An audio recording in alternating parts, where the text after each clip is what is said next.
ширкати формула 55 дар доираи лоиҳаи тоҷикистон ба пеш боз ду варзишгари дигари муваффақи кишвар, чемпиони чанд каратаи ҷаҳон оид ба бадансозӣ Ясмин Аннимр ва боксчии касбӣ Муҳаммадхоҷа Ёқубовро дастгирӣ намуд. Ба ин муносибат дар қасри теннис ва маҷмӯаи варзишиёбӣ шаҳри Душанбе нишасти хабарӣ бо иштироки роҳбарияти аввалин ширкати миллии букмекерии формула 55 варзишгарони тоҷик Ясмин Аннимр ва Муҳаммадхоҷа Ёқубов баргузор гардид. Дар нишасти матбуотӣ варзишгарон аз омодагии худ ба мусобиқоти дар пеш истода сухан ронда, аз нақшаҳои ояндаи худ нақл карданд. Бояд бигӯем ки Муҳаммадхоҷа Ёқубов дар мубориза барои дарёфти унвони қаҳрамонӣ дар ташкилоти WBC бар намояндаи Куба Пабло Висенте ғолиб баромада, акнун муддаии асосӣ барои дарёфти камарбанди ин ташкилоти бонуфуз маҳсуб мешавад.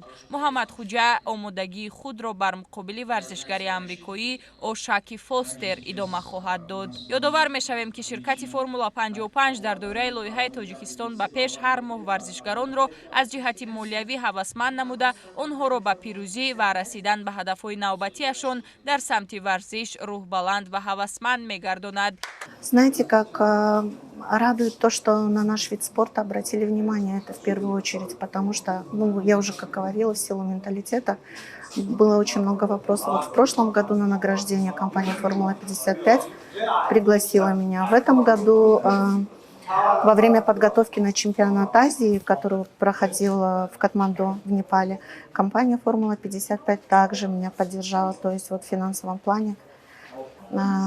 И вот получается третий раз. Бояд бигӯем ки лоиҳаи мазкур ба варзишгарон бахшида шуда барои омодагӣ ва иштироки онҳо дар мусобиқаҳои ҷаҳонӣ кӯмаки молиявӣ мерасонад. Мавриди зикр аст ки ширкати формула 55 дар тамоми фаъолияти худ мунтазам чорабиниҳои гуногуни варзишӣ ва варзишгаронро ҳам дар саросари кишвар ва чӣ дар хориҷи кишвар фаъолона дастгирӣ мекунад ва дар оянда низ ният дорад ки ин иқдомро идома бидиҳад. Ҳамзамон ҳамасола ширкати мазкур дар моҳи январ ва феврал 10 варзишгари беҳтарини солро интихоб намуда ба онҳо кӯмаки молиявӣ мерасонад. Ин миён боз беҳтарин варзишгари солро низ интихоб карда бо маблағи 50 000 сомонӣ қадрдонӣ мекунад, ки ин ҳама бо мақсади дастгирии варзишгарон ва рушди ин соҳаи муҳим дар кишвар равона шудааст. Благодарю компанию «Формула-55» за то, что они пригласили меня, за поддержку. На будущем я постараюсь не подвести их, стать чемпионом мира и с поясом чемпиона мира вернуться домой.